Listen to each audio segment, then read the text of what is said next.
Hello বন্ধুরা, আমরা আজ নতুন একটি কাজ নিয়ে আপনাদের মাঝে হাজির হলাম। এটি হচ্ছে একটি বেলুন দিয়ে গেট তৈরি করা। খুবই সহজ কাজ। তারপরেও আমাদের স্কুলে সবসময় এই ধরনের কাজ হয়ে থাকে, কিন্তু আমরা কাজগুলো হচ্ছে বাইরের কাউকে দিয়ে করানোর সুযোগ থাকে না, সময় কম থাকে। আমরা নিজেরাই করি, যেহেতু আমরা একটু টুকটাক পারি। তো সবসময় আপনাদের ছবি আঁকার ভিডিও দেখাই। আজ একটু বেলুনের গেট তৈরি করে দেখাচ্ছি।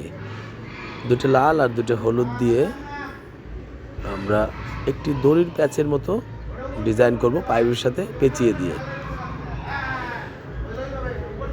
এখানে সবগুলো বেলুন এক মাপের হাওয়া দিয়ে এক সাইজ করতে পারলে গেটটি সুন্দর হবে, কিন্তু সম্ভব না।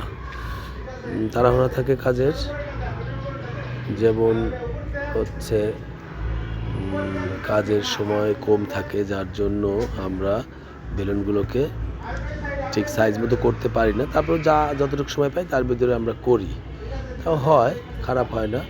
কাজগুলো যাদের নিয়ে করার দরকার, যারা বোঝে তারা আসে না, কিন্তু যারা বোঝে না তারাই কাজের কাছে আসে, যার জন্য সব মিলিয়েই কাজগুলো করতে হয়, কষ্ট হয়ে যায়। তারপর কাজটা শেষ করি।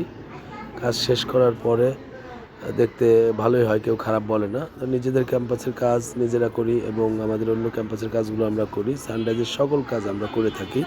নতুন ক্যাম্পাসেও যথেষ্ট কাজ করেছি। ধন্যবাদ।